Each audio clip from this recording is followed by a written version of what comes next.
Hey, it's Nick with the Dristle's Happy Home Team looking at what are the 4Ds driving the real estate market right now. So year to date, there's actually been the fewest home sales in the Puget Sound region since 2009, which is when we are in the middle of the Great Recession. So what's going on?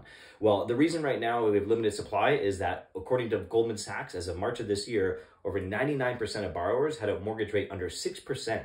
And rates right now are in the 6.5%, that range or so. So a lot of folks are reluctant to give up that good rate unless there's something really, really compelling them to move. And that's where these 4Ds come in, which are big life events, which is death, divorce, diapers, and diamonds. So people getting married and that type of deal. So these are things that, kind of force big life events to change, often changing where you're going to live, where your home needs to be. And another one on here that doesn't fit into the Ds is job transfers, things like that.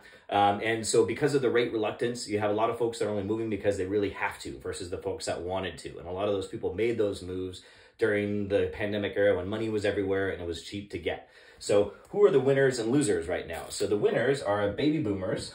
Those are folks that are oftentimes are sitting where they don't have a mortgage anymore, or they're going to buy their next home free and clear or with a very small loan amount. So they're not impacted by what rates are doing. In the meantime, they have a lot of negotiability in this market where you can negotiate contingencies. Whereas when rates get down to 5.99%, prices are going to skyrocket because the losers are the buyers that are waiting.